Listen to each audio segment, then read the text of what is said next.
Iran-Iraq War 1980-88. Iraq invaded Iran in 1980. The probable motive of this attack may be as follows.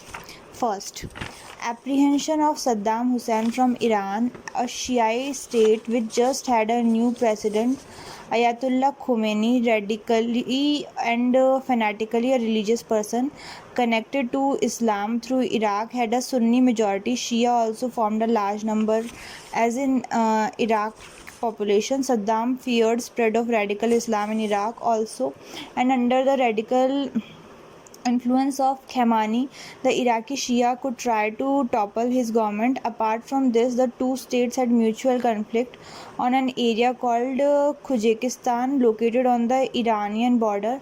Additionally, they were in dispute over Shat al-Arab waterways, valuable for both the countries for their oil supplies. Earlier, this was controlled by Iraq, but 5 years before the war, Iran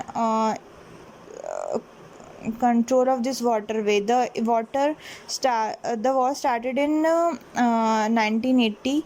On paper, Iraq army seemed much more stronger, being well supplied with Soviet fighter planes, war weapons, and other war equipments, and also from Britain and secretly from America. The Iranian army, on the other hand, initially suffered but fought back with religious zeal to defend Iran. Her help came from China and North Korea, and secretly from America. The war continued for more than 8 years with no result whatsoever. Ultimately, on UN instruction, ceasefire was reached in 1988. Peace negotiation opened in October 1988 and was finally agreed in 1990. Impact. First, instability of Arab was threatened.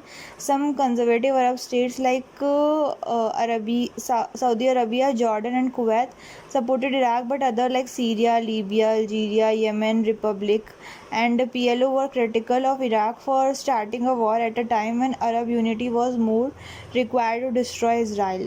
Second, attack on Iran. Oil fields threatened the energy supply to the West. Third, the war witnessed a new phenomena, that is bombing each other capital cities, causing thousands of deaths of innocent civilians.